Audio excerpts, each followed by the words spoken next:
everyone, this is Pete, and welcome back to Atari ST A to Z, a series of short playthroughs of Atari ST games, some which I grew up with and some which are new to me. Today is one of the former, although I never got very far with this back in the day because I think I was a bit young to sort of get what was going on. Today we're looking at Borrowed Time, which was a 1985 release from Activision, developed by Interplay. This was actually a very early game that Brian Fargo was involved with. Brian Fargo, if you're unfamiliar, now being most well known for his work on the Bard's Tale and the Wasteland series. So yeah, he's still doing stuff in gaming today, but this was one of his very early projects. So this was marketed as an illustrated text adventure. So it kind of distinguished itself from many of its contemporaries at the time by having graphics. And there were graphics that you could interact with. There were animations, there were things you could click on. There was a point and click interface, although for a lot of the things in the game you still had to type stuff. So it wasn't a full point and click adventure just yet, but it was getting that way. It was an interesting early experiment in that side of things. So this was very well received back in the day. It got a good review from Computer and Video Games magazine, with the reviewer Keith Campbell heaping praise on it for its atmosphere and its use of humour. So hopefully we'll come across some of that in the game, and I will do a bit better than I did back in the day when I played it. Now, I really like the packaging for this game because it's from the era where Activision put out all its stuff in these sort of record sleeve type cases. So it's like a super thin box that's designed to look like an LP almost. And so we got some screenshots on the back. We got that moody artwork on the front. And so the blurb on the back: danger in the first degree. Open on a sultry, rather unremarkable big city afternoon. Focus on a sweaty, sort of sloppy small-time PR's office. Any similarities to run-of-the-mill sleuth stories end here. The drowsy detective is rudely jerked back to consciousness by his telephone's nasty jangle. Sam, you're a dead man. Seems things have suddenly got very personal. A definitely unsettling how to do. But who in the world could be the perpetrator? And why? Sam, you're a dead man. There are 20 serious suspects, and unfortunately for Sam, it seems each one wants to throw the first clump of dirt on his coffin. Sam, you're a dead man. A smart gumshoe will turn his old case files and the city upside down to find the fiend. A smarter gumshoe will also turn and constantly check his flanks. Seems Sam's been put in the rather precarious position of trying to skin a cat without getting skinned alive. Sam, you're a dead man. And the one man who can help with a few precious clues and tidbits of info just happens to be blind. Sam, you're a dead man. Sam, you're a dead man. Guess who's Sam? Have a nice day. I like that. That's cool. And then inside we have a little bit more blurb, and we have all the bits and pieces of the game here. So the additional blurb. About the job. It's simple yet slippery. The idea is to save your neck by finding the person who wants to wring it. The way you go about accomplishing this task is your own business. However, if by chance you are gun-shy, accident-prone or reluctant in any way to put your body in harm's way, then you have no business being in this business. All of which brings us to the business at hand, your daily activities. You can bank on getting shot at, often, badly burned, anaesthetised, beaten up, strung up, sentenced to life behind bars, it gets better, smashed over the head with a gun butt, shoved from a lofty ledge to a flattening finale, ripped to billions of pieces by crazed canines, blindsided by a crowbar, and generally held in great contempt by many, many people. Sort of brings fresh meaning to the expression hard day's work, doesn't it? So that's nice, yeah. This is sort of my enduring memory of this game. It is a game that loved to kill you. And this is why I could never get very far back in the days, because it's sort of right from the beginning of the game, you're on the run from people who really want you dead. And if you don't do exactly the right things in the sort of starting sequence, then you'll be dead and you won't be able to get anywhere. So hopefully I'll get a bit further today. Before we do that though, let's just look at what else we've got in this box here. So the game comes on 2 discs. So that's to hold all the various bits of graphics and stuff. And you can actually save your game onto the second disc as well. So you don't need a separate save game disc for that. So you keep the second disc right enabled and you can save up to 10 games on there.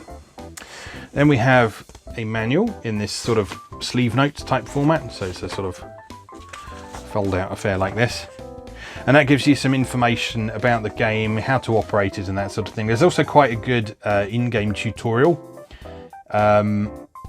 that explains basically what a text adventure is. So despite the fact that this game loves killing you, in terms of accessibility, it's actually quite a good one for people to get to know the conventions of text adventures. The parser of this is reasonably sophisticated, so we're sort of beyond Colossal Cave territory in that you can use things like then and it and that sort of thing. You can also put in sequences of directions, so you don't have to move one room at a time. If you want to go north, then east, then west, that wouldn't make any sense with it. If you want to go north, then east, then north again, you just type n.e.n, and that automatically moves you through all those locations. And if anything happens along the way while you're moving through that path, it will stop you along the way as well, so you won't miss anything by doing that. That's quite a cool feature. And so, some vital hints to get you started. Be curious, be sure to examine or look at everything and everyone you see. At times you can even listen. Get and take as many objects as you carry. Read the text carefully, don't forget to look inside things. Good detectives write everything down. Descriptions, people, places, case files for easy reference and ultimate solution. A map is crucial. So it's going to be one of those days. I'm going to have the note paper next to me, aren't we? Because there's no auto map in this game because it's from 1985. So anyway, last thing we've got in the box is this Activision Catalogue here that shows us some of the other things that Activision was putting out at the time. Oh, we've got an addendum as well for Atari ST that just gives you more loading instructions. Actually, this is quite interesting because it gives you an idea of how early in the ST's life that this game released. So loading instructions. When you are asked to insert system disk, insert the TOS disk into the disk drive. Use the mouse to point to on and press the left mouse button. Now that is something you only had to do on the very earliest model Atari STs because they didn't have the operating system in ROM. Whereas from sort of the second iteration of the ST onwards, I think, they started putting the operating system in ROM, so you didn't need to load it from disk every time you started it up. You just turn it on and it'd be there, which is obviously much more convenient. But yeah, this little addendum here mentioning that sort of highlights what an early game in the ST's life this is. Alright, so also available from Activision at the time, we had Hacker, which apparently is the most fabulous game Dave Plotkin from Antic Magazine has ever run across. You got Borrowed Time in there.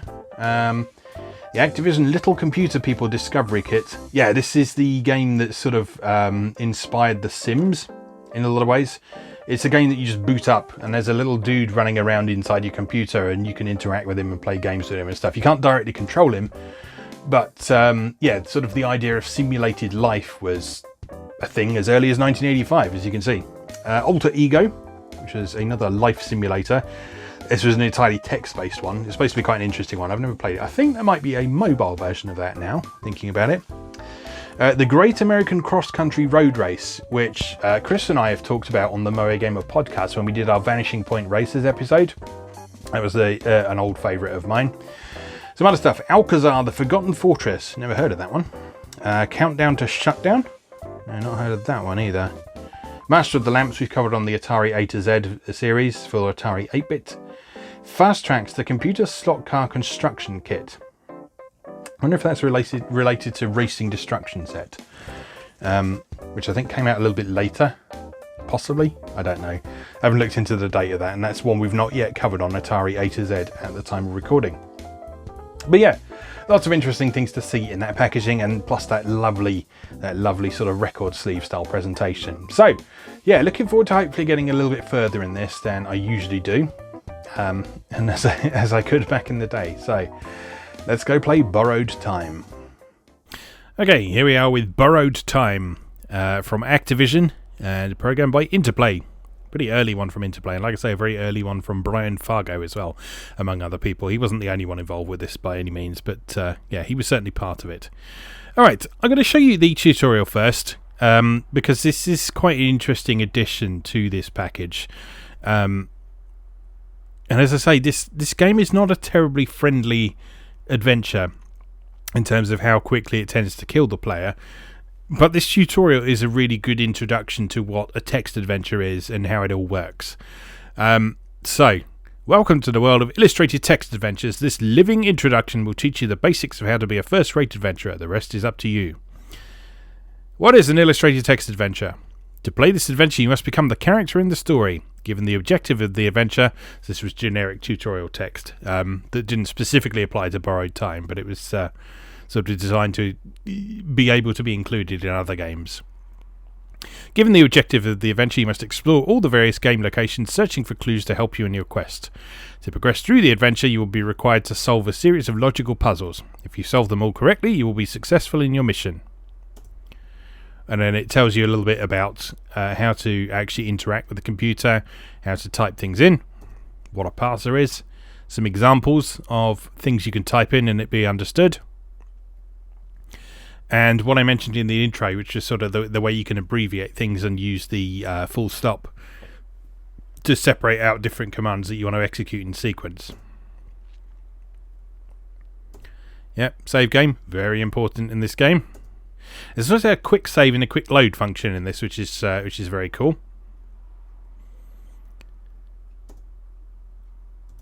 So this is an interesting sample puzzle. Now that you've been introduced to the basics of illustrated text adventures, here's a sample puzzle to work with. Say your objective is to rescue the kidnapped daughter of a wealthy steel magnate. Your only clue is to go to the bar in town. You're in a bar. The bartender is busy cleaning a glass. There is a long piece of rope here. Because, obviously. Since the computer is your hands, legs, eyes, ears and voice, you must type in what you want done. If you type talk to bartender, he will respond, the island will give you the information you seek. Also, since the computer is your hands, you must tell the computer to get the rope. The computer is also your legs, so to leave the bar, you must give it a direction. Type S to go south. In most cases, the computer will have you face north whenever you enter a location. Keep this in mind as you draw your own maps of the adventure. This is an interesting point, actually, because sort of a lot of old text-only adventures would tell you where the exits were. But in this game, which is illustrated, it does a lot of that through the actual illustrations itself. So it kind of assumes that the perspective you're looking at the picture from is facing north. And so if you see a doorway to your left, then you go west. If you see a doorway to your right, you go east. If there's something in front of you, you go north. If there's something behind you, you go south. You're in the town square near the hardware store. As mentioned, some items you need are not obvious unless you look for them. In this case, if you examine stores, a reply will be, you see nothing unusual. Old favourite. However, if you say examine the hardware store, the reply is, there is a pile of wood here. Since this is a different reply from you see nothing unusual, you should investigate further.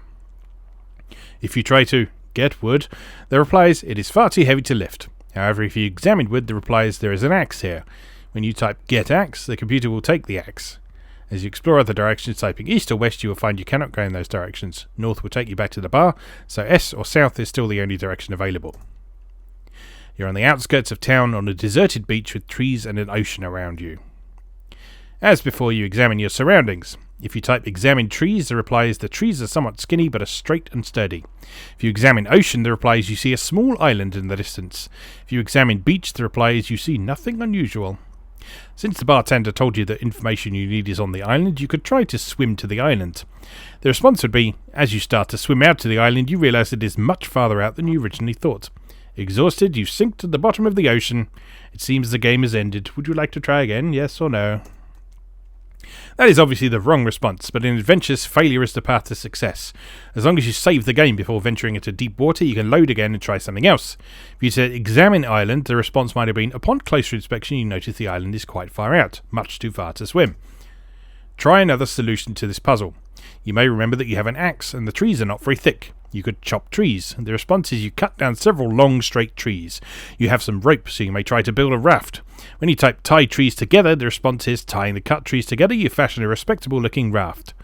If you then sail or float to island, the response is you float uneventfully to the island. You've now completed the sample puzzle and are ready to take on a full-fledged adventure. There are, however, a few final points to keep in mind. When playing the game, try to keep commands as simple as possible, and so on. So, given the difficult nature of some of the puzzles in the adventure, try a variety of approaches to each problem. If the obvious does not work, try something a little more off the wall, but remember to save your game before trying something which could cause an abrupt end to the game. If you run into too much trouble, just write us at the address shown on your instruction card. We will send you a hint sheet to get you through some rough spots. And I don't think they actually charge for that, they just charge you like $1 postage. Certainly a far cry from the Activision of today, eh? Topical. Anyway, let's actually play this game.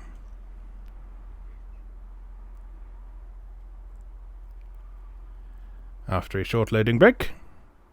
Oh, crashed. I'll be right back. Right, here we are. Yes, rather upsettingly, it seems that if you run that tutorial and then try and get into the game, it crashes. Whereas if you go straight into the game, which I've done after a reboot here, it's absolutely fine. So, here we are. You're seated in your office, your run-down shoe heels and a few more scuff marks to the oak desk. Your run-down shoe heels add a few more scuff marks to the oak desk in front of you. Command. Okay, so, you'll see, this distinguishes itself from other text adventures by having this graphical interface up here. So you've got a series of common verbs over here. You've got compass rose here that you can click on the different directions to go here. You've got common nouns over here. This doesn't list all the nouns in the area though. This just sort of gives you some common things that you're likely to come across. And so it's not, this won't give away hidden stuff. And so you have to figure some stuff out for yourself. So let's begin by looking at the desk. Cigarette butts overflow the ashtray. The lower drawer is unlocked. The phone is ringing. Answer phone. The voice gasps, "Sam, they want you dead," and fades out. A man's shadow darkens the window. Look at window. The window washer is busy doing his job. Say hello to window washer. Nothing happens. Talk to window washer. The window washer nods back at you. Let's look at the desk again. The lower drawer is unlocked. Open drawer. There's a personal check here. Get check. Look at check. It's an overdue alimony check for your ex-wife Rita Sweeney. Look at filing cabinet. The cabinet has the papers of your last 7 cases. Open cabinet? Yes, we know. Read file. Which case number? Okay, read file 1. We are loading. Subject, Fred Mongo. Client, Acme Paper. Suspect investigated with relation to arson of company's factory. Disposition, need more evidence. Okay, read file 2.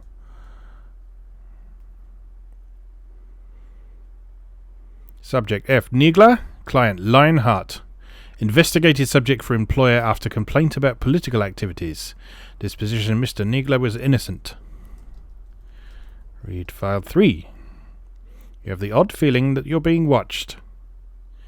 Subject Thefts. Client Dublin Rose. Investigated case concerning cash register shortages. Disposition. Cash was stolen by Mrs. Althea for buying a sports car. Read file 4. Subject Boss Farnham. Client FBI. Suspected of being a local mobster. Disposition 90% likelihood charges are true but need more evidence. Read file 5.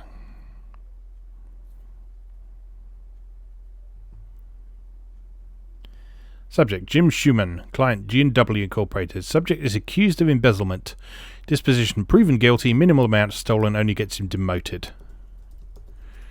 Read file 6. Oops. Read file 6.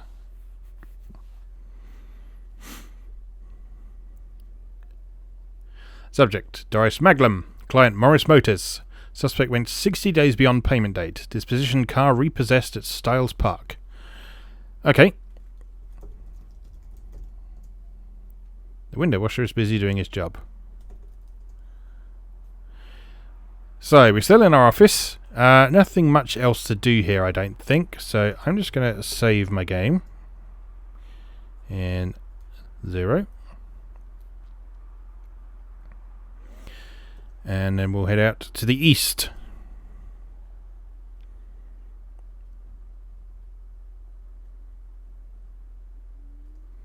This little room, hardly more than a closet, contains the desk of your girl Friday, Iris Spencer. The door east leads down the stairs to the alley. Alright, so what can we see in here? Look at desk. The desk is bare except for a telephone, a typewriter, and a notepad.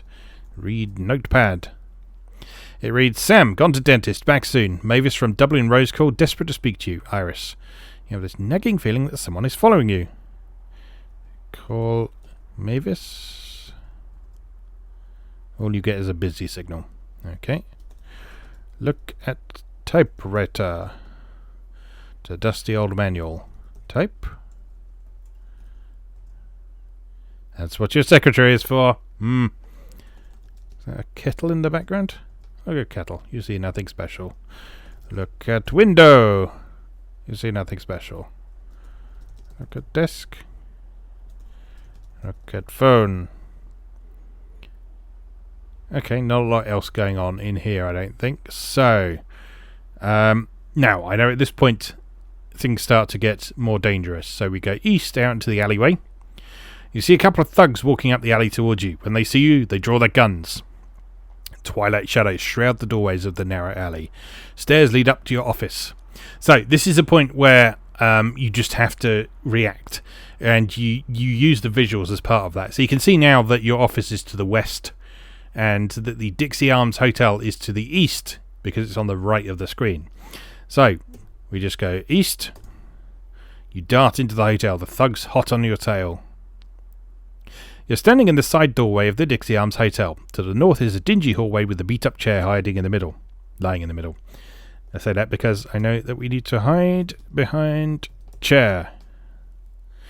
You hit the back of the chair like Bulldog Turner taking out a linebacker. And roll. More shots whine overhead. You're temporarily hidden. A dim outline of a door can be seen to the north. Okay, so we can then crawl north. You crawl through as the guns bark again. The sound of feet gets louder. You're at the base of a stairway. Up. The two men throw open the door and shoot. It seems the game has ended. Would you like to try again? Yeah, sure. Load game 1. No, that's not right. Load game 0. Okay, here's the other thing. So you have a backlog of text as well. If you press the return key, you can see the last few things that have been. You can actually continue playing it like this if you want to as well. But it's a little bit more practical to have the actual visuals there. Read notepad. Alright, let's try again. East. Hide behind chair. Actually, let's save game here again. Crawl north. Close door. The door is already closed. Two men throw open the door and shoot.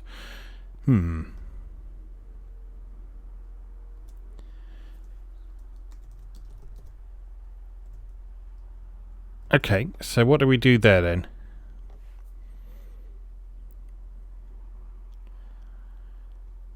So if we stay here, presumably we'll get shot. Look at door. See nothing special. Crawl north. Lock door. The bolt clicks into place. The men are pounding on the door. There we go. That's what we need to do. Up.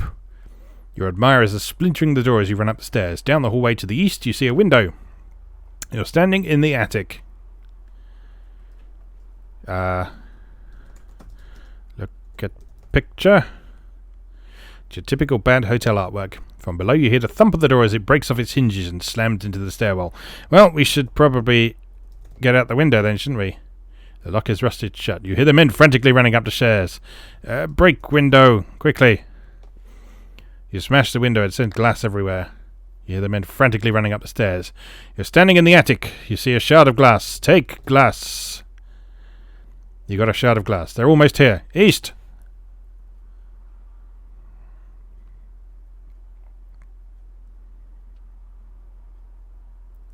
You're on a ledge outside of the window. Pigeons roost here on the old power cable attached to the hotel.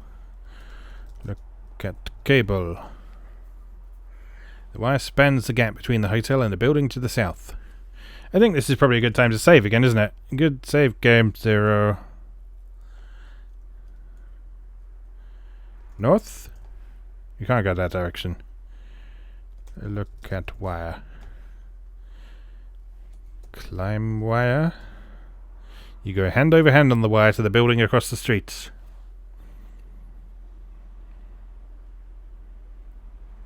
You're on the second story window of the Dublin Rose Bar. The men are swinging along the wire behind you. Cut wire with glass. The wire snaps with an audible crack and whips the two men against the facade of the hotel. You're on the second story window of the Dublin Rose Bar. Can we go in? I don't know how to in. So, look at the window. Open window. You can't open the window. South? Can't go that direction. North. Then how do we get in? Look.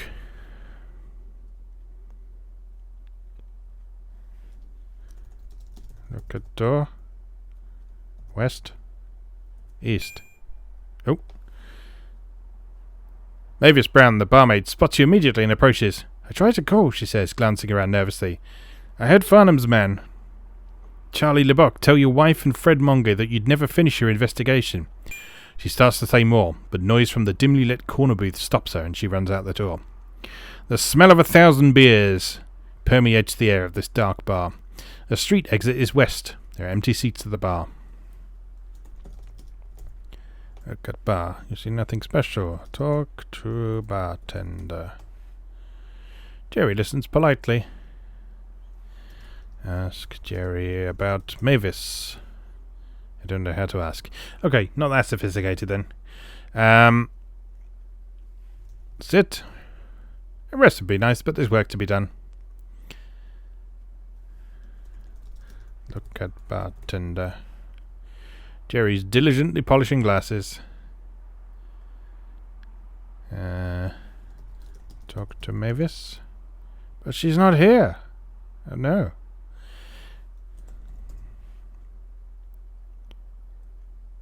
Okay, well, I guess let's go outside then. You have this nagging feeling that someone is following you again. Iris Spencer walks rapidly towards you. She looks worried. You just got an anonymous call. Someone has kidnapped Rita. You better check her apartment. Sam, she says. Iris runs back down the street. You're on First Street, east of Main. The alley to your office lies to the north. The Dublin Rose Bar is to your east. Okay. So, where do we go from here? Can we go south? Can't go that direction. West. You're standing at the intersection of First and Main. Hawkeye's stand is on the corner. Let's save my game again. Can you do that? Save game 0? No. Not that clever. Look at stand. The green kiosk is decorated with the covers of the latest magazines. A German shepherd lolls at Hawkeye's feet. Talk to Hawkeye's. You get no response. Look at dog. You see nothing special. Get magazine. You can't get the magazines. Well, fine then. West. Hey, Peeper, heard the latest, he asks. You greet your pal, Hawkeye, who runs New City's most popular newsstand. Talk to Hawkeye. Nice weather, eh? Ask. Oh, ask doesn't work, does it? Say no. Nothing happens. You catch someone's shadow in the corner of your eye. Say no to Hawkeye. Nothing happens. Okay. Look at dog. Kaiser Billy is a golden German shepherd. He's clearly a small white dog. I think the writers and the artist didn't speak to each other. What do we do now? I don't know. West?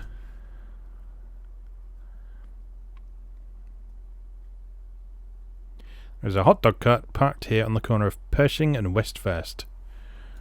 Look at cart. You see nothing special. Buy hot dog. Dave hands you a big fat hot dog which you quickly down. Talk to Dave. You'll never pin that hamburger wrap on me, Sam. Fair enough.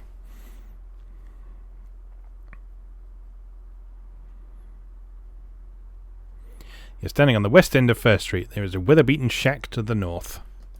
Well, let's go and look at the weather-beaten shack. Heavy footsteps warn you to hide just in time. Fred Mongo leaves the shack, hails the only cab in sight, and speeds off. The rusted numbers on the shack's mailbox read 960. Open mailbox.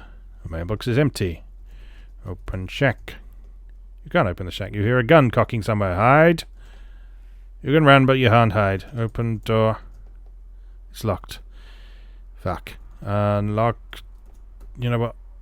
Save game 1. Unlock door. None of your keys fit. South? South. Can't go that direction. Okay, I guess we can't do anything with the shack just yet then, so let's head back this way. A thug jumps from nowhere and lets his guns blare. I think we're dead. Seems the game has ended. Would you like to try again? Yes, no. Okay, I think we'll hold that there for now. Because as much as I would enjoy to work this out, and that's a lot further than I could get back in the day when I played this. So I can never get past that initial sequence where you get shot. As much as I would enjoy continuing to play this, I think we'll leave it there for now, and maybe we'll do something a bit extra with this at some point, because certainly this and Uninvited are two games that I'd very much like to sort of try and play through to completion at some point. So maybe we'll do a special Pete Plays series on those at some point. But yeah, hopefully that's enough for a quick look at what Borrowed Time is all about. So this was a 1985 release from Activision, developed by Interplay, with involvement from Brian Fargo. So yeah, a pretty interesting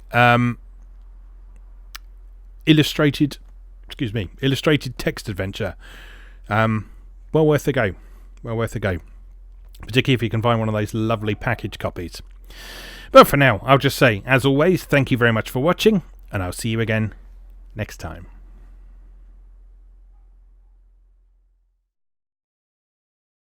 Thanks for watching. If you enjoyed this video, please help out the channel by leaving a like or a comment and subscribing. New episodes of Atari A to Z are on Tuesdays and Atari ST A to Z on Thursdays. Check out atariatoz.wordpress.com for a full archive. Do please also check out my other projects moegamer.net, where I explore Japanese and Japanese-inspired games from yesterday and today, and videopackgames.wordpress.com, which aims to catalogue a small but well-formed library of the Philips G7000 Videopack computer, also known as the Magnavox Odyssey 2. You can also support my work on Patreon or buy me a coffee. You can find links to do both down in the video description. Thanks again, and I'll see you next time.